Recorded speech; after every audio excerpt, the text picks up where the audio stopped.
Selamat malam pemirsa, senang sekali kita kembali bertemu dengan acara Kamu Bisa malam hari ini. Saya Rekson Nainggolan akan memandu kita dalam diskusi yang menarik malam hari ini. Diskusi kita akan berjudul Manisnya Budidaya Stroberi. Dan malam hari ini kita didampingi oleh beberapa narasumber, baik narasumber praktisi dan narasumber ahli yang telah bersama dengan kami di studio ini. Kita akan melihat nanti bagaimana stroberi ini merupakan sebuah produk tanaman yang sebenarnya sangat baik untuk dibudidayakan, baik untuk kesehatan maupun untuk sumber daya ekonomi masyarakat kita. Malam hari ini narasumber praktisi kita adalah Ibu Ida Limbong Boru Simbolon. Selamat malam Ibu Ida, apa kabar? Selamat malam Pak Rekson, selamat malam semua pemirsa yang sudah hadir. Terima kasih telah bersama dengan kami di studio malam hari ini. Pemirsa, Ibu Ida Limbong adalah seorang hobis ya, yang pertanian yang sekarang ini juga menanam stroberi di sekitar Universitas Advent Indonesia di Bandung, di sekitar Lembang ya. Terima kasih Ibu Ida telah bersama dengan kita.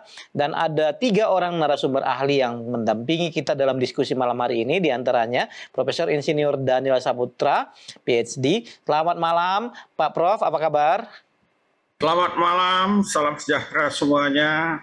Dan juga para pemirsa, salam sehat bagi kita. Terima kasih Pak Prof telah bersama dengan kita malam hari ini dalam diskusi kita. Profesor Insinyur Daniel Saputra adalah akademisi pertanian dari Universitas Sriwijaya di Palembang. Dan bersama dengan kita malam hari ini ada Bapak Malaki Watimuri, SPMSI. Selamat malam Pak Malaki, apa kabar? Selamat malam Pak Rekson, kabar baik. Selamat malam pemirsa semua. Salam sehat buat kita semua. Terima kasih Pak Malaki. Beliau ini adalah ahli di bidang proteksi tanaman dari Balai Perlindungan Tanaman Pangan di Ambon ya Pak ya? Ya. Terima kasih telah bersama dengan kami malam hari ini. Dan bersama dengan kita juga ada Dr. Insinyur Antoni Walsen, MP. Selamat malam Pak Antoni. Selamat malam Pak Rekson, selamat malam para pemirsa semua. Salam sehat bagi kita. Terima kasih Pak Walsen, apa kabar sekarang di Ambon ya? Baik Pak, hujannya udah mulai berkurang Pak. Sudah mulai berkurang ya. Pemirsa, Dr. Insinyur Antoni Walsen adalah akademisi pertanian kita yang khusus dengan keahlian budidaya yang berasal dari Universitas Patimura di Ambon. Dan hari ini ada 4 orang narasumber kita yang akan berbicara tentang sebuah topik yang menarik, manisnya budidaya stroberi. Ibu Ida adalah narasumber praktisi kita. Kita akan lihat dulu video klip tentang kegiatan Ibu Ida dalam bertani stroberi di Lembang, Bandung, Cisarua tepatnya. Metode yang paling cepat untuk budidaya stroberi adalah menggunakan zulur-zulur yang tumbuh dari batang tanaman stroberi itu sendiri.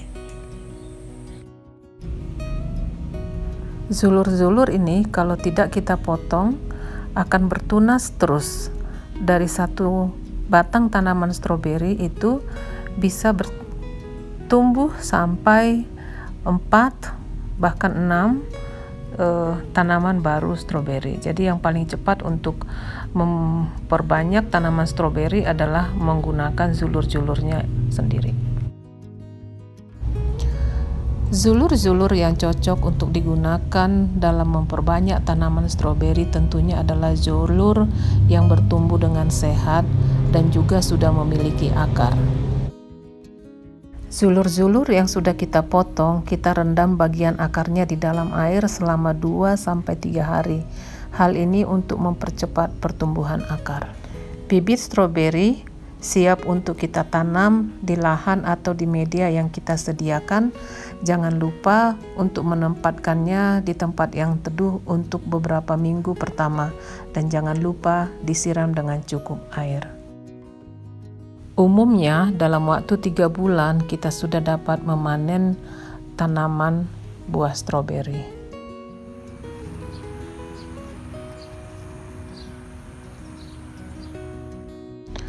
Untuk hasil yang maksimum, jangan lupa untuk melakukan pemupukan, penyiraman, dan memangkas daun-daun yang sudah tua.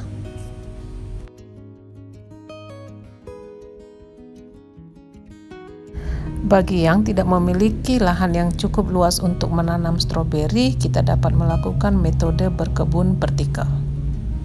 Selamat mencoba dan semoga berhasil.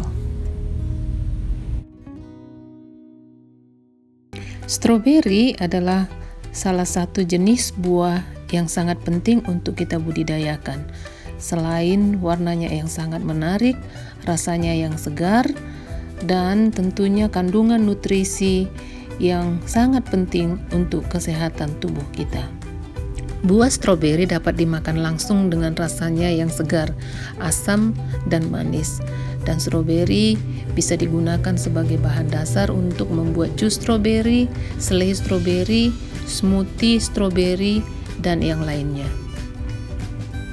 Dapat kita campurkan ke dalam Quaker Oats untuk sarapan pagi kita. Untuk cheesecake, dapat kita campurkan juga dengan buah-buah yang lain seperti pisang, biji-bijian di atas bahan dasar sarapan pagi kita. Apapun olahan makanan yang menggunakan buah stroberi, penampilannya biasanya menarik, rasanya yang begitu segar, ada asam dan manisnya, dan yang paling penting adalah sehat. Berikut ini adalah fakta nutrisi tentang stroberi. Stroberi sangat kaya akan vitamin C. Dari 144 gram stroberi segar, kita akan mendapatkan 141% kebutuhan harian kita untuk vitamin C.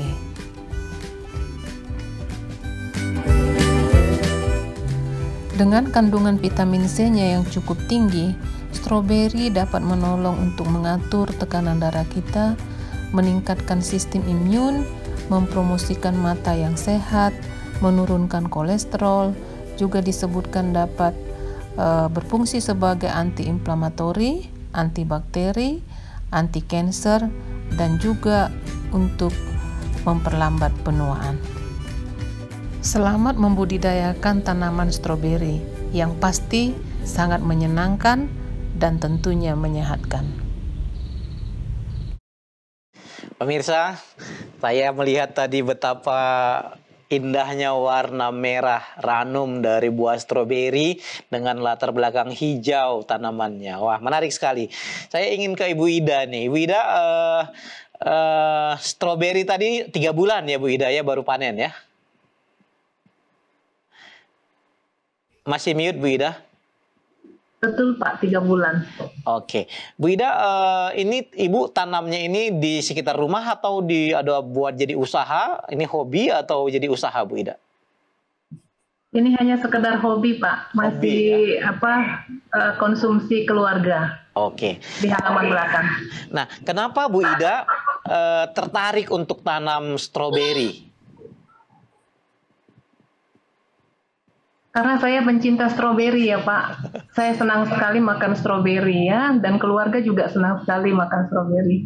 Jadi keluarga itu kalau misalnya outing atau makan bersama di luar itu yang menjadi pilihan jus pertama itu adalah stroberi. Oke. Nah itu kalau secara umum kalau Bu Ida tanamnya ini sulit atau gampang Bu Ida? Terus terang Pak Rekson, kalau bisa saya katakan ya, dari semua jenis tanaman yang pernah saya tanam dan saya rawat, stroberi ini memang cukup tingkat kesulitannya itu medium ke atas lah, menurut pengalaman saya ya. Harus telaten ya Bu ya? Harus telaten, harus telaten. Baik, terima kasih. Pemirsa, kita akan mulai diskusi kita ini dengan, saya ingin dengan bicara syarat tumbuh dulu, saya ingin ke Dr. Antoni dulu. Pak Antoni, ini kan stroberi ini biasanya ini tumbuhnya itu di daerah dingin seperti di Lembang atau Cisarua, di Bandung, di tempat Bu Ida. Apakah memang ini hanya cocok ditanam di tanaman di wilayah yang dingin, Pak? Bagaimana syarat tumbuh untuk tanam buah stroberi ini? Ya, terima kasih Pak Rekson dan para pemirsa. Biasanya stroberi itu sangat optimal tumbuh pada suhu yang 15 sampai dengan 26 derajat Celcius, dan itu termasuk di dataran agak tinggi ya, sekitar 700 sampai 1.500 meter dari permukaan laut. Dan stroberi juga perlu matahari penuh sehingga dia dapat melakukan fotosintesis secara optimal sehingga dapat menghasilkan produk yang juga optimal bagi yang menanamnya. Jadi kalau ditanam di dataran rendah bisa juga tumbuh, cuma buahnya agak kecil sedikit, tidak seukuran optimal seperti di tempat yang layak untuk dia tumbuh, yaitu pada suhu yang 15 sampai dengan 26 derajat Celcius. Demikian Pak Rekson. Baik, terima kasih. Kalau tanah Pak, syarat tanahnya kira-kira bagaimana selain tadi suhu? Apakah ada syarat tanah yang baik untuk menanam ini stroberi? Ya, yang jelas syarat tanah, kalau tanah itu gembur, kandungan hara cukup, dan pH berkisar, jadi pH-nya itu sekitar 5 sampai dengan 7, Pak. Nah, di situ kalau pH di sekitar itu berarti banyak unsur air yang tersedia yang dapat mendukung kebutuhan daripada tanaman stroberi tersebut. Baik, terima kasih Pak Antoni. Saya ingin ke Ibu Ida dulu. Bu Ida, Ibu kan ini tanam, saya mau bicara dengan tadi tanah. Ibu Ida ini tanam langsung di tanah atau di polybag atau di wadah tertentu atau langsung ke tanah, Bu? Terima kasih pertanyaannya Pak Rekson. Ya, jadi kalau seperti yang kita lihat di video tadi ya, saya menanamnya itu di saya sebut saja tower ya. Jadi tower ini sebenarnya adalah yang saya isi dengan kompos. Jadi kalau kompos itu sudah matang ya, lalu saya tanam dari bagian luarnya ya. Jadi kompos tower saya ini seperti tong ke atas tapi dari kawat ya. Namun saya lapisi dengan mulsa. Jadi di bagian dalam itu adalah kompos, lalu di sekelilingnya itu saya tanamin stroberi. Selain di tower ini saya juga menanamnya di polybag dan juga di pot. Seperti itu Pak Rekson. Oh, oke. Bu, tadi ada dua polybag dan tower ya. Kalau seandainya komposisi tadi kan Ibu bilang kompos itu, apakah ada tanah di sana? Kira-kira sebaiknya itu supaya dia bisa tumbuh baik itu bagaimana komposisi media tanamnya itu Bu yang ada di sana yang Ibu lakukan? Jadi kalau di tower itu ya Pak, saya hanya lapisin aja setelah masukin kompos dari bahan-bahan dapur kita ya, kulit-kulit buah, kulit sayuran, lalu nanti saya lapis lagi dengan daun-daun kering, rumput-rumput, potongan-potongan rumput, lalu saya lapisin dengan tanah ya sekitar 20-20 cm lah ya.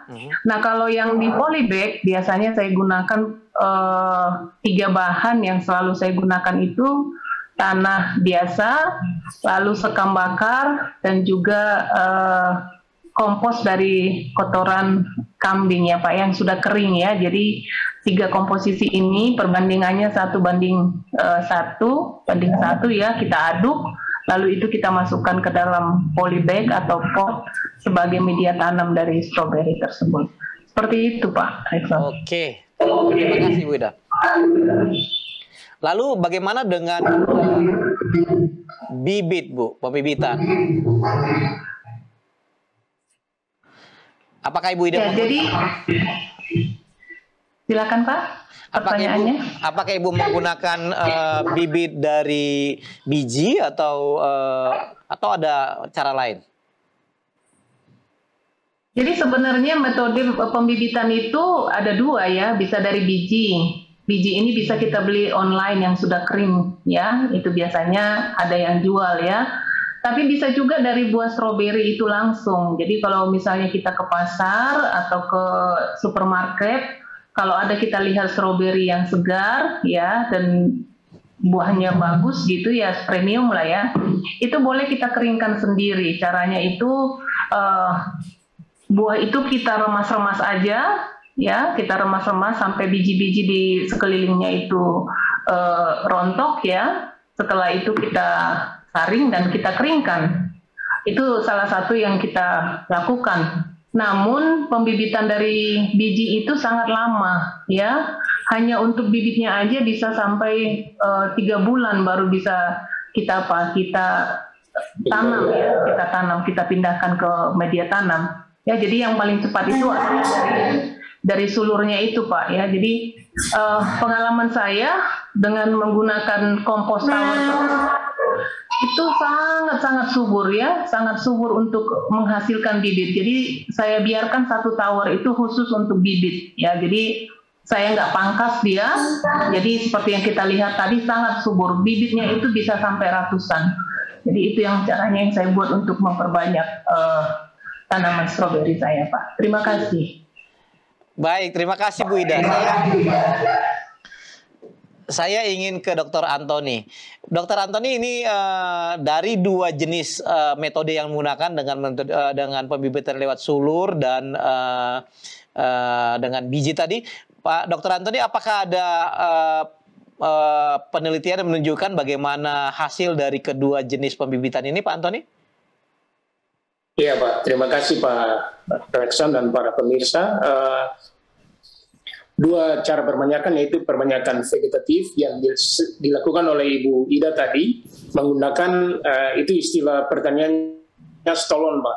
Jadi stolon itu semacam sulur yang muncul di tengah-tengah tanaman stroberi, kemudian di ujungnya ada tanaman yang muncul dan sudah mulai keluar akar, seperti yang tadi dilakukan oleh Ibu Ida. Dan kelebihan daripada perbanyakan secara menggunakan stolon ini yaitu rasanya pasti sama dengan induknya. Dia tidak mengalami perubahan. Dan juga cepat menghasilkan, seperti pengalaman Ibu Ida tadi. Tetapi kalau kita menggunakan biji, itu relatif lebih lama. Lama dia tumbuh, lama juga dia akan menghasilkan buah. Dan juga buahnya itu bisa berbeda daripada induknya, karena dia akan mengalami perkawinan silang. Mungkin ada tanaman stroberi yang lain di sekitarnya dan menghasilkan hasil yang tidak sama dengan yang induknya. Jadi untuk lebih cepat, pakai yang melalui stolon. Karena di dalam satu tanaman seperti pengalaman Ibu Ida itu, banyak stolon yang keluar menghasilkan tanaman-tanaman baru. Dan kalau kita budidaya stroberi ini, cenderung anakannya banyak itu kita cenderung untuk kasih pindah terus. Dan stolon-stolon ini kalau makin banyak keluar, dia akan menghambat daripada produksi buah tersebut. Jadi kalau stolon atau anakan baru itu muncul, sebaiknya kita cut, kita pindahkan, sehingga akan merangsang pembungaan inisiasi bunga yang cepat keluar daripada bagian-bagian tanaman yang menghasilkan, berpotensi untuk menghasilkan bunga tersebut. Demikian Pak Rekson. Baik, terima kasih Dr. Antoni. Jadi sebaiknya menggunakan anakan ya Pak ya, dari menggunakan biji. Bu Ida, apakah pernah membandingkan kedua metode tadi ini Bu Ida? Iya, tentunya bisa kita bandingkan ya Pak ya. Salah satunya memang yaitu lama panennya ya. Kalau seperti yang Pak Antoni tadi bilang, kalau rasanya ya memang bisa berbeda-beda ya. Kalau yang dari biji itu nanti karena percampuran bisa berbeda dari induknya ya. Namun kalau yang dari Zulur itu ya seperti itu induknya, seperti itulah rasa buah nanti dari anakannya ya. Jadi itu saja yang bisa saya jelaskan, pasti ada perbedaannya. Oke, Bu Ida tadi jelaskan bahwa dari beberapa tanaman yang Ibu juga kembangkan di daerah Ibu itu, ini pertanian pemeliharaan stroberi ini termasuk salah satu yang tersulit ya Bu ya. Nah barangkali Ibu bisa ceritakan bagaimana pemeliharaan ini supaya sehingga sulit gitu ya, walaupun dapat menghasilkan buah yang ranum tadi itu, tapi agak sulit. Bu Ida barangkali boleh jelaskan dan terangkan kepada pemirsa kira-kira emang apa yang Ibu lakukan dalam memelihara ini sehingga memang ini harus telaten, gimana Bu? Terima kasih Pak Rekson. Memang harus telaten ya. Stroberi itu nggak bisa kita tinggalkan dan bertumbuh sendiri seperti tanaman lain ya, seperti labu ya, dan salah satunya rosella ataupun ciplukan yang pernah saya tanam ya. Stroberi ini memang perlu banyak perhatian ya. Salah satunya adalah kita harus mengganti media tanamnya setiap 3 bulan, karena kalau tidak kita ganti akan menjadi jenuh dan stroberi itu akan bertumbuh kerdil ya. Jadi hasil buahnya juga tidak maksimum. Jadi untuk yang lebih berhasil, kalau kita mau tanaman stroberi kita itu tetap produktif dan menghasilkan buah yang lebih besar ya, memang kita harus rajin mengganti medianya, mengganti media. Seperti itu Pak Rekson. Selain media Bu, apakah ada treatment yang lain? Oke lah, sekali 3 bulan, apakah misalkan pemangkasan atau ada hal-hal yang lain yang dilakukan selain tadi mengganti media itu dari secara hariannya itu Bu?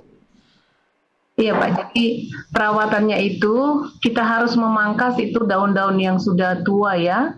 Karena semakin banyak daunnya, nutrisinya itu pergi ke daun bukan ke buah ya. Jadi kita harus pangkas daun-daun yang sudah tua, dan seperti tadi sudah dijelaskan Pak Antoni bahwa kalau kita mau stroberi itu menghasilkan buah, zulur itu harus kita buang ya.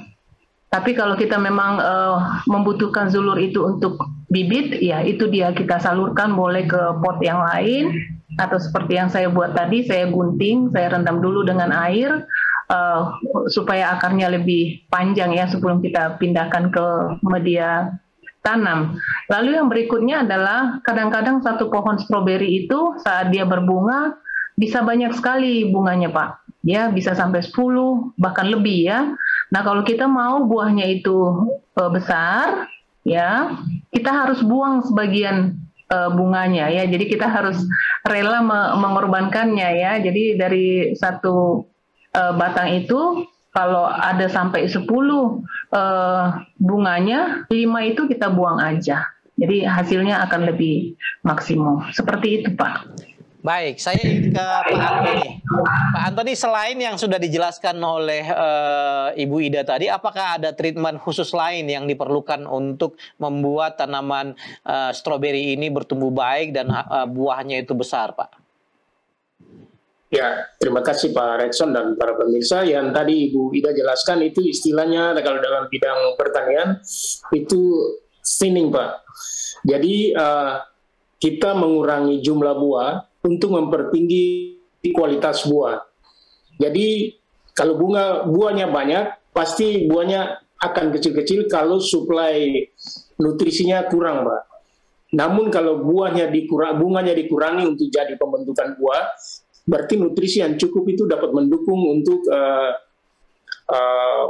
buah yang dibentuk itu, Pak. Jadi tidak semua bunga yang keluar itu akan menghasilkan buah yang berkualitas. Oleh sebab itu, yang dilakukan oleh Ibu Ida itu benar bahwa harus dikurangi atau istilah Indonesia dijarangkan, buahnya dijarang sehingga akan tinggal buah sedikit, sehingga nutrisi yang diserap oleh akar tanaman stroberi itu dia dapat terbagi cukup bagi seluruh buah yang tertinggal itu. Itu cara yang sederhana Namun kalau dalam perkebunan-perkebunan yang lebih besar untuk tanaman-tanaman buah lain itu mereka biasanya pakai hormon tumbuh atau bahan kimia yang cuma disemprot saja, nanti bunga-bunga yang lemah itu akan rontok. Dengan sendirinya bunga yang kuat untuk membentuk buah itu akan bertahan sehingga kualitas buah akan menjadi lebih baik. Demikian Pak Rekson untuk pencerangan bunga itu. Namun ada hal lain seperti yang tadi dilakukan oleh Ibu Ida, ada daun-daun tua yang di bagian bawah itu sudah tidak bisa berfungsi secara maksimal dalam melakukan fotosintesis. Oleh sebab itu, pencerangan juga daun-daun tua perlu dilakukan sehingga nutrisi atau zat makanan yang diserap oleh akar tanaman itu dapat terbagi untuk daun-daun yang produktif untuk melakukan fotosintesis, sehingga efisiensi fotosintesis itu makin tinggi dan hasilnya juga dapat menyebar ke seluruh bagian tanaman, terutama untuk pembentukan buah itu lebih efisien. Demikian Pak Rekson. Baik, terima kasih Dr. Antoni. Saya ingin ke Bu Ida kembali. Bu Ida, nanti kita akan bicara tentang hama ya Bu ya, tapi saya masih ada bersama dengan kita Pak Malaki. Tapi saya ingin di pemeliharaan juga. Bagaimana dengan penyiraman Bu? Apakah itu diperlukan setiap hari atau kita cukup bergantung kepada cuaca? Terima kasih Pak. Jadi tergantung cuaca juga ya. Kalau musim hujan kita nggak perlu siram ya.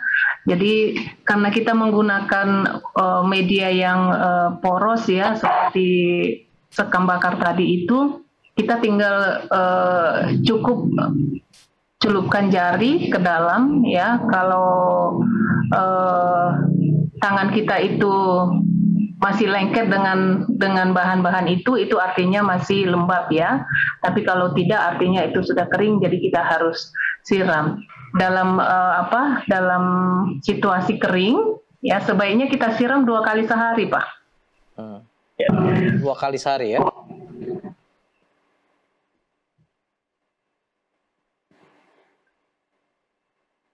Dua kali sehari itu berarti tiap hari harus disiram Bu ya? Ya, pagi dan sore. Pagi dan sore, oke.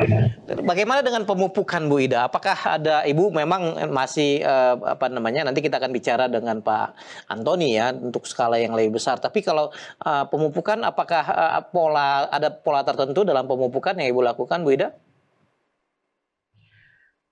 Terima kasih Pak. Jadi sebenarnya pemupukan itu harus rutin ya, setiap 2 minggu sekali kita harus kasih pupuk ya. Namun saya kan pencinta tanaman organik ya. Saya selalu mengutamakan bahwa tanaman itu, terutama buah-buah yang kita mau makan itu adalah hasil yang organik. Jadi saya hanya tambahkan saja kadang-kadang kompos ya, kotoran kambing yang sudah kering. Sekarang ini kan ada tersedia ya yang sudah di-pack, yang ready untuk kita taburkan di atasnya seperti itu. Dan juga bisa kita kasih juga, ada istilah sekarang ini, kita kasih tanaman itu juga ternyata kita kasih kayak infused water ya. Jadi daun-daunan kering ya, dan juga misalnya batang-batang, ranting-ranting yang sudah kering itu dicacah lalu dibakar ya, lalu kita rendam sepanjang malam dengan air, lalu besoknya itu airnya itu kita siramkan ke tanaman stroberi ya. Jadi pada prinsipnya sampai saat ini saya selalu menggunakan pupuk-pupuk organik. Oke, terima kasih Bu Ida. Saya ingin ke Dr. Antoni dulu ya. Pak Antoni, ini Bu Ida kan ya dia menggunakan tadi tanaman semuanya itu organik ya, itu tentu merupakan sebuah pilihan. Namun kalau seandainya kita menggunakan untuk skala yang lebih besar dan sudut pandang praktisnya, kadang-kadang kita harus menggunakan pupuk-pupuk organik, non organik maksudnya, yang kira-kira bagaimana memandangnya? Apakah pola apa yang sebaiknya diterapkan? Kalau Bu Ida tadi kan dia buat kotoran hewan ya sekali 2 minggu dilakukan. Nah, kalau seandainya dia menggunakan pupuk non organik, Pak, bagaimana polanya, Pak?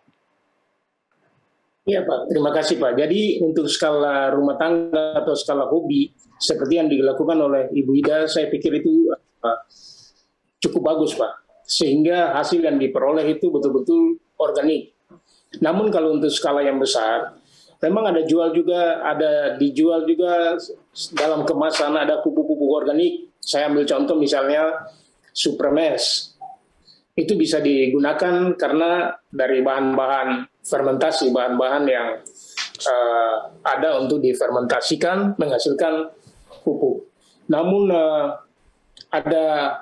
kalau kita mau kombinasi mau menghasilkan secara besar itu harus kombinasi pupuk anorganik dan juga bisa dengan menggunakan bakteri ataupun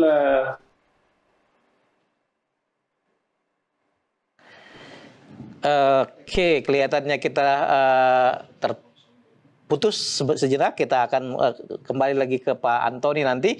Baiklah, kita kembali ke Bu Ida dulu. Bu Ida, itu tadi nanti kita akan kembali tentang pemupukan. Tapi saya ingin bicara tentang hama. Ibu sebutkan tadi ini memang termasuk tanaman yang agak sulit tadi, tapi sejenak kita akan istirahat sejenak dulu supaya kita nanti tersambung dengan para narasumber kita, Pak Antoni nanti mudah-mudahan tersambung. Pemirsa, kita akan istirahat sejenak. Namun jikalau pemirsa ada pertanyaan yang hendak ditanyakan, boleh menyampaikan pertanyaan melalui WhatsApp di nomor telepon yang tertera di layar pemirsa, atau boleh juga melalui Facebook atau YouTube atau media lain yang saudara gunakan. Kita akan istirahat sejenak. Stroberi juga bisa dibuat untuk sarapan ya, sarapan pagi yang bisa kita sediakan pada malam hari untuk kita makan besok pagi. Ya, bagi ibu-ibu yang tidak punya banyak waktu untuk memasak, sarapan ini menjadi satu pilihan. Selain sehat, tidak perlu dimasak-masak, ini juga membuatnya sangat sederhana ya. Bahan dasarnya adalah stroberi ya, stroberi yang sudah kita potong-potong, ya, tergantung seberapa banyak maunya. Oke, lalu oat, ya boleh yang instan atau bisa juga yang roll oats ya, tergantung selera kita. Lalu susu ya, ini susu bisa kita buat dari susu kedelai atau dari susu almond ya. Ini almond bisa kita buat jadi susu. Nah, untuk campurannya tergantung kita ya, kita mau pakai apa. Boleh pakai biji bunga matahari, biji labu, atau flaxseed ya, atau almond ya. Almond ini bisa kita cincang dan bisa kita buat untuk toppingnya. Oke. Nah, ini oat, instant oat ini saya beli dari Klub Sehat ya. Ini ada Klub Sehat. Lalu kita butuhkan juga 2 jar yang tutupnya kedap udara ya. Baik, membuatnya sangat sederhana. Yang pertama-tama adalah kita isi jarnya dengan stroberi.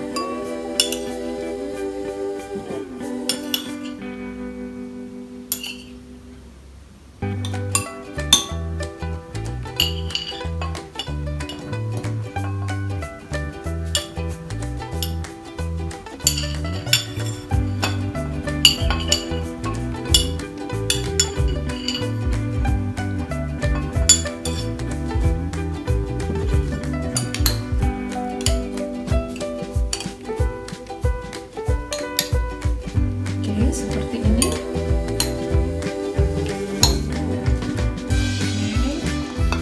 Lalu kita tambahkan oatnya sesuai dengan kebutuhan kita ya. 3 sendok cukup, atau kalau mau tambah boleh 4 sendok.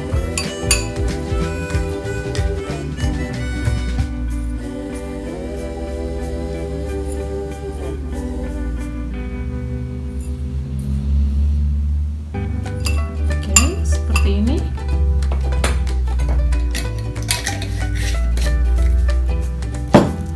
Lalu kita tambahkan flaxseed. Flaxseed ini sangat bagus untuk pencernaan ya, karena seratnya yang tinggi. Sesuai kebutuhan saja.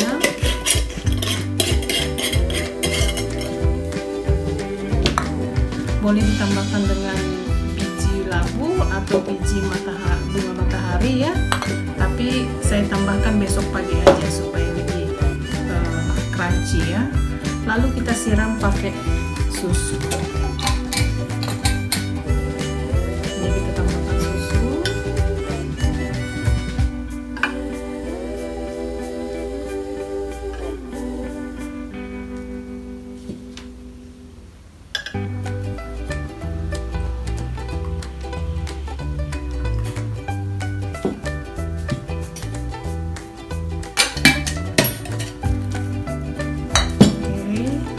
Supaya harum kita tambahkan sedikit vanilla ya, vanilla essence. Oke, tinggal kita aduk.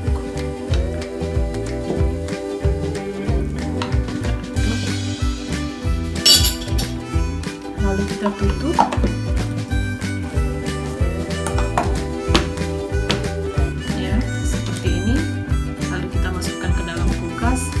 Dan ini menjadi sarapan yang enak untuk besok pagi.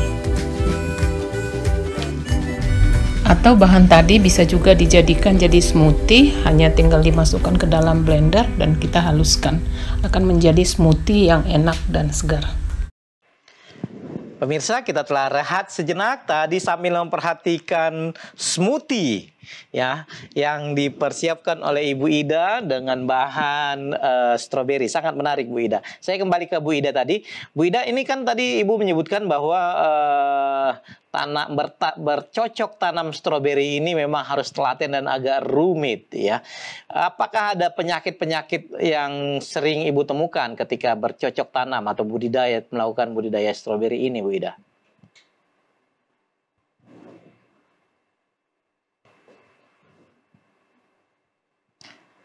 Ya, silakan Bu Ida.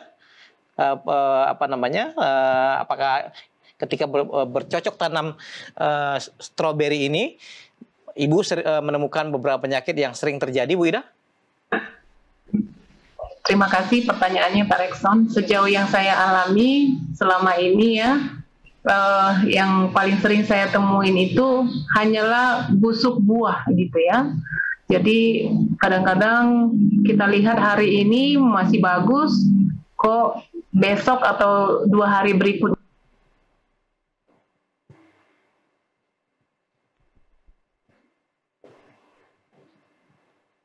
petik aja itu buah yang busuk dan saya buang ya, karena saya juga tidak menggunakan pestisida kimia untuk men-treat atau menangani hama busuk buah ini.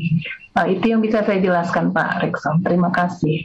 Baik, terima kasih Bu Ida. Nanti barangkali kita akan berbincang, tapi bersama dengan kita di sini ada Bapak Malaki. Beliau ini adalah peneliti dari Balai Perlindungan Tanaman di Ambon. Kita ingin konsultasi ke Pak Malaki nih. Pak Malaki, selamat malam.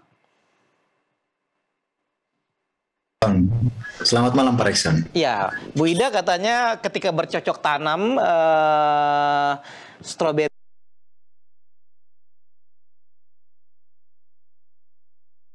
untuk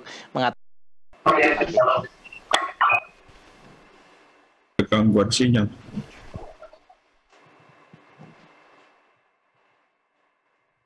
Ya Pak, silakan Pak, di-unmute dulu. Halo Pak Rekson. Ya, Pertanyaannya tadi terputus Pak, nggak jelas. Tadi terputus barangkali. Ibu Ida katanya menemukan, sering menemukan bahwa ada busuk buah katanya Pak. Itu kira-kira penyebabnya apa dan bagaimana cara menanganinya Pak? Oh ya, terima kasih Pak Rekson, Bu Ida. Ada beberapa jenis hama dan penyakit pada tanaman stroberi yang dijumpai. Nah, salah satu yang Ibu Ida alami yaitu penyakit busuk buah. Nah, beberapa jenis penyakit busuk buah ini ada disebabkan oleh cendawan. Salah satunya penyakit kapang kelabu.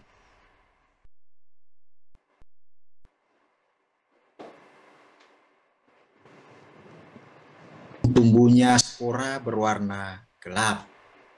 Nah, ini terjadi karena kelembapan yang ada di sekitar tanaman itu dapat menyebabkan terjadi infeksi yang disebabkan oleh cendawan tersebut. Ada juga penyakit busuk yang lain, yaitu busuk buah yang disebabkan oleh jamur cendawan Colletotrichum. Nah, ini biasanya terjadi pada buah-buah yang hampir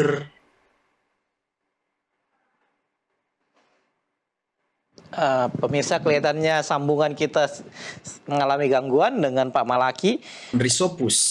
Nah, cendawan ini biasanya menyerang pada fase matang dan siap dipanen. Nah, beberapa cara memang tadi Ibu sudah sampaikan bahwa sistem organik, Ibu Ida melakukan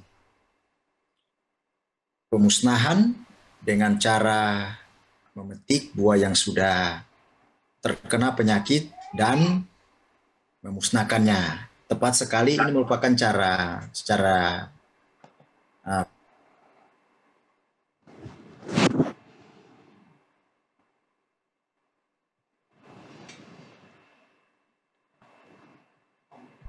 Pak Malaki, apakah tani atau pestisida nabati yang tentunya ada di sekitar Ibu Ida sendiri. Nah, saya kasih contoh bawang putih ataupun laos, lengkuas. Nah, itu bisa digunakan untuk mencegah penyakit-penyakit yang disebabkan oleh jamur tersebut.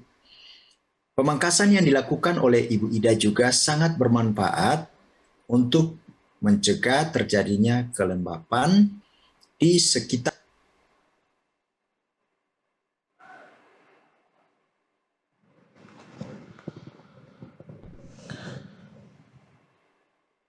kelihatannya kembali. Pak Malaki, apakah sudah dengan baik, Pak Malaki? Saya ke Bu Ida dulu. Pak Malaki.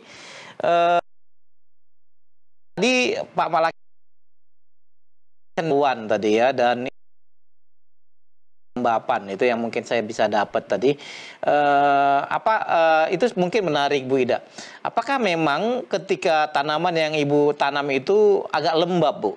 Mungkin apakah seandainya mengurangi kelembapan itu dapat menyebabkan mengurangi. Halo?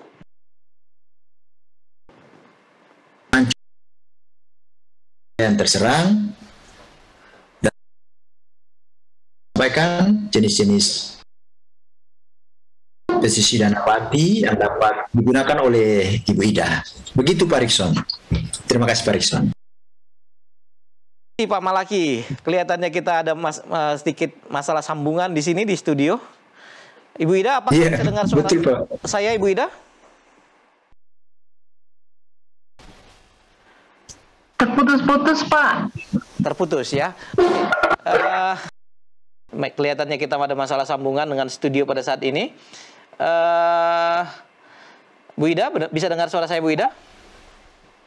Sekarang jelas, Pak. Oke. Baik. Apakah memang Pak Malaki tadi saya perhatikan menyebutkan bahwa penyebabnya itu adalah kelembapan. Apakah Ibu memperhatikan bahwa memang hal itu terjadi juga di tempat Ibu?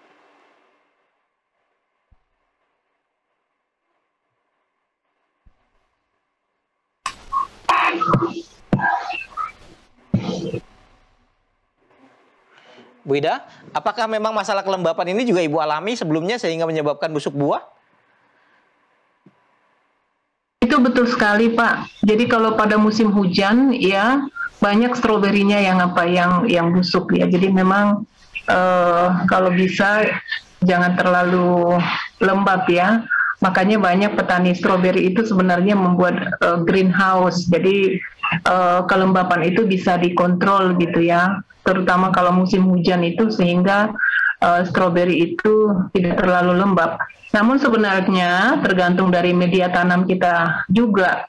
Jadi kalau seperti sekam bakar itu, kalau kita kombinasikan dengan tanah, ya itu bisa mengontrol kelembapan sih ya. Jadi kalau curah hujannya tinggi, dia turun ke bawah ya. Jadi tidak semua ditampung ya. Berbeda dengan kalau kita gunakan tanah semua.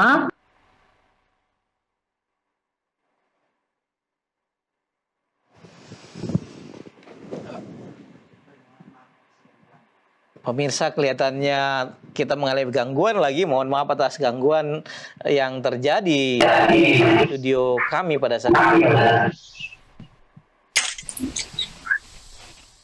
Apa yang terjadi? Apakah Bu Ida sudah kembali tersambung dengan kita, Bu Ida? Sudah, Pak. Oke, silakan Bu. Boleh diulang pertanyaannya lagi, Pak, yang tadi? Ya, tadi tentang kelembapan tadi Ibu telah sampaikan bahwa kalau hujan memang sering terjadi demikian, dan Ibu tadi juga menyampaikan beberapa hal yang sering Ibu lakukan untuk menanggulangi hal itu. Apa yang Ibu lakukan?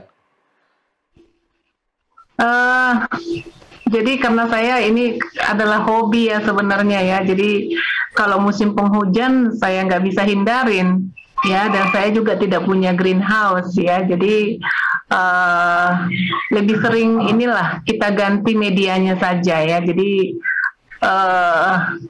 tanah itu lebih sedikit kita gunakan, kita lebih banyak menggunakan sekam bakarnya gitu. Jadi lebih cepat dia kering. Pada musim penghujan itu lebih cepat tiris itu kalau kita menggunakan sekam bakar dibanding kalau kita menggunakan tambahan tanah. Dan baik, terima kasih. Saya ingin ke Prof. Daniel. Prof. Daniel, apakah tersambung dengan kami, Prof. Daniel? Kelihatannya kita kembali terputus. Mohon maaf atas ketidaknyamanan ini pemirsa, namun kami kelihatannya kembali terputus. Prof. Daniel, bisa dengar kami, Pak Prof? Saya tidak dengar pertanyaan Bapak tadi. Oke, Pak Prof, ini kelihatannya kita mengalami masalah di koneksi, namun saya akan ulangi kembali. Prof. Daniel, ini Bu Ida kan melakukan budidaya stroberi ini dengan hobi, skala hobi gitu ya. Nah, bagaimana Bapak melihat peluang ya, stroberi ini di Indonesia khususnya, Pak Prof? Baik, terima kasih Pak. Jadi stroberi ini adalah salah satu buah eksotik sebetulnya ya, karena menarik minat banyak orang. Dan oleh karena itu, karena peminatnya banyak, sedangkan produksinya tidak banyak, maka harganya relatif tinggi, ya, relatif tinggi. Per kilogramnya bahkan bisa sampai 100.000, ya. Begitu kalau kita lihat di supermarket, ya, harga supermarket itu harga di tingkat petani lebih rendah. Ya, jadi peluang tanaman stroberi ini amat besar sekali, khususnya bagi yang tinggal di dataran tinggi ya, atau di lereng tinggi ya, 700 meter di atas permukaan laut. Tadi sudah disampaikan oleh Pak Antoni, yang mempunyai suhu rata-rata sekitar 25 derajat setiap hari ya. Jadi ini merupakan suatu peluang bisnis yang baik. Bahkan kalau menggunakan greenhouse bisa ditambah lampu, ya. Artinya apa? Karena stroberi ini rakus akan cahaya sinar matahari.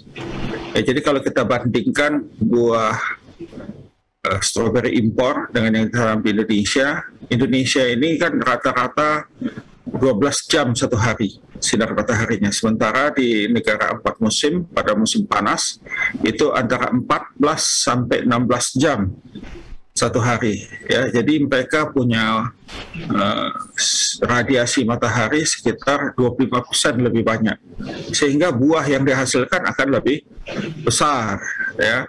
Tapi kalau seperti Ibu Ida hanya skala hobi, skala halaman rumah tangga, ya mungkin tidak tertutup biaya untuk memasang instalasi lampu seperti itu, dan bahkan justru bisa memancing kumbang pada malam hari. Tetapi kalau di greenhouse ya atau rumah. Kembali kita terputus dengan para narasumber kita pada malam hari ini ya. Pak Prof, apakah sudah tersambung kembali Ibu Ida? Bapak yang terputus, Pak, bukan kami. Iya, kita ya. Ya, jadi tadi itu, Pak. Jadi oleh karena itu peluang untuk mengambil keuntungan dari budidaya tanaman stroberi ini masih tinggi sekali ya. Satu kali kita membibitkan, kita bisa punya stok bibit yang banyak sekali ya, stok bibit yang banyak sekali. Jadi tinggal pemeliharaan, pemupukan, dan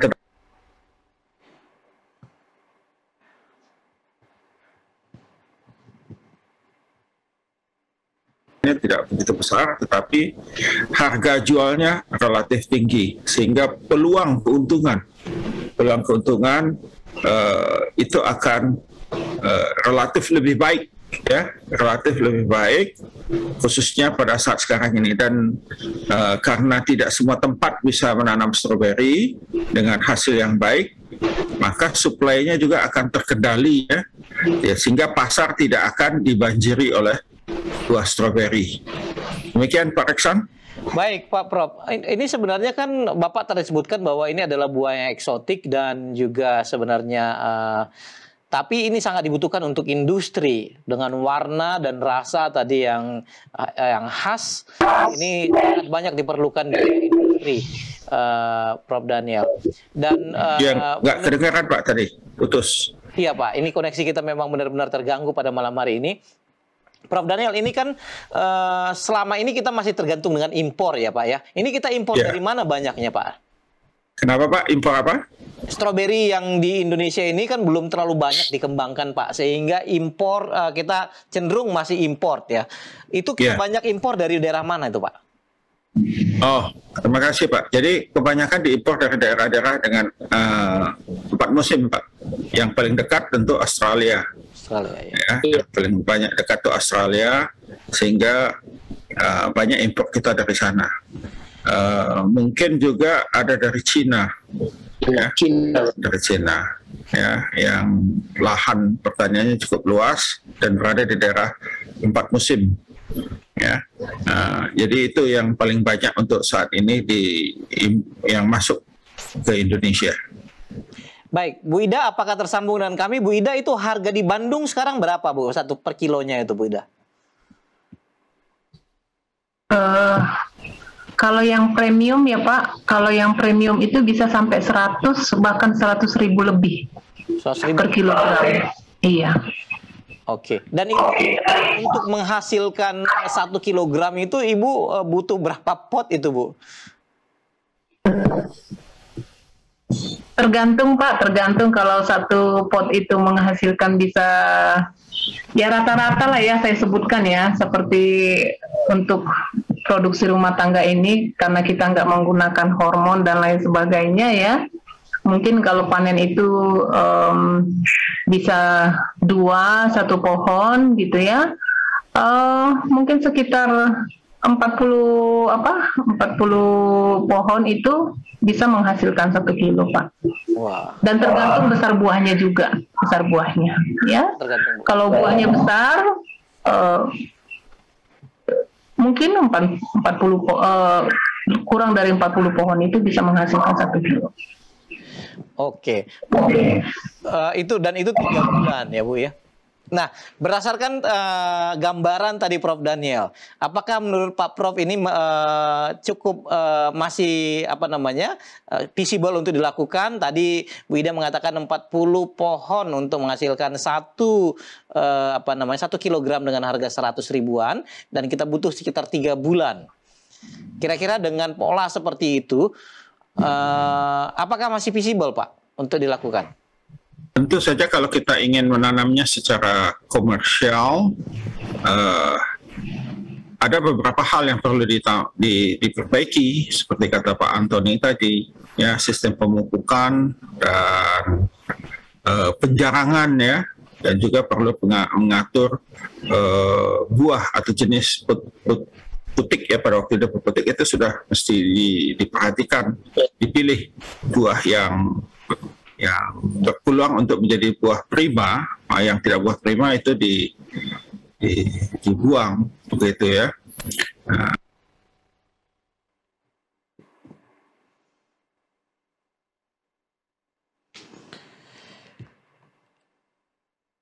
pemirsa, kembali kelihatannya kita mengalami lebih banyak menghasilkan, jadi kita izinkan orang untuk masuk ke kebun stroberi kita untuk memetik, ya, dan ini yang banyak sekarang dilakukan di daerah Bandung, Jabodetabek, Puncak dan sebagainya, ya, atau di daerah-daerah yang ada daerah dataran tingginya, ya, dengan suhu sekitar 25 derajat, khususnya di Pulau Jawa atau di kota-kota daerah yang dekat dengan kota besar lain, sering dilakukan hal ini seperti ini, ekowisata. Jadi anak-anak, orang tuanya datang ke sana memetik buah stroberi, panen sendiri, begitu ya, dan nilai ekonomi yang didapatkan jadi lebih besar. Bukan hanya dari stroberi yang diambil ditimbang, tetapi juga ada tiket masuk untuk ke kebun, ya. Jadi agrowisata, ya, konsep agrowisata, ya Pak Prof, ya. Itu ada skala usaha, ya, skala usaha minimal 1 hektar atau 2 hektar baru bisa lumayan hasilnya. Ya, lumayan hasilnya. Tapi kalau hanya sekedar skala rumah tangga, ya mungkin lebih baik hanya sebagai ekowisata. Baik, terima kasih Pak Prof. Pemirsa, tidak terasa waktu kita sudah sudah hampir 1 jam, dan ada waktu yang tersisa yang mungkin kita bisa gunakan untuk memberikan ringkasan atau saran dari para narasumber kita. Saya ingin ke Ibu Ida. Bu Ida, ini waktu kita tinggal sedikit lagi. Bu Ida barangkali boleh sampaikan di bagian akhir ini apa yang Ibu Ida ingin sampaikan sehubungan dengan bercocok taman atau stroberi ini, Bu. Ya, sebagai ibu rumah tangga, Pak Rekson, saya senang, ya,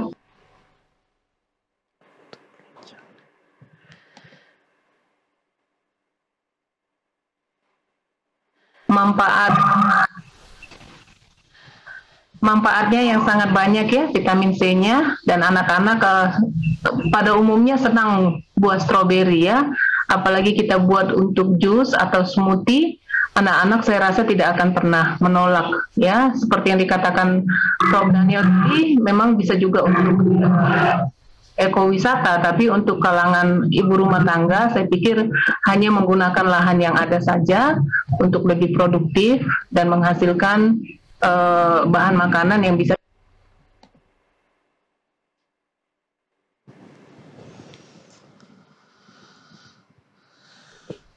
Baik, terima kasih. Terima kasih Bu Ida.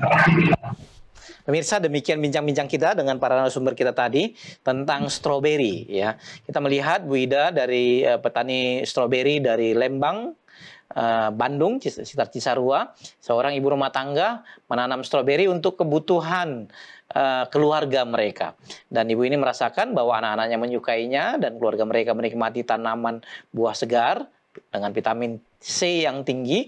Dan kita telah berbincang juga tadi dengan 3 orang narasumber kita, Profesor Daniel Saputra mengatakan bahwa tanaman stroberi ini sebenarnya merupakan sebuah tanaman yang pantas dan layak untuk dibudidayakan, karena sampai saat ini Indonesia masih ketergantungan buah impor ini dari beberapa negara lain dengan kebutuhan kita yang banyak. Kita juga berterima kasih kepada Dr. Antoni Walsen dari Universitas Patimura yang telah bersama dengan kita yang memaparkan tentang budidaya tadi, teknik-teknik budidaya stroberi, dan juga kepada Pak Malaki dari Balai Pertanian proteksi tanaman di Ambon. Nama kru Hope Channel Indonesia dan ASI Indonesia kami ucapkan terima kasih atas perhatian kita malam hari ini, dan kiranya tayangan yang kita sampaikan ini dapat memberikan inspirasi tentang prospek tanaman stroberi, dan kami mohon maaf atas koneksi yang sering terganggu tadi. Tuhan memberkati, kita akan bertemu dalam cara yang sama pada minggu depan. Tuhan memberkati. Kamu bisa.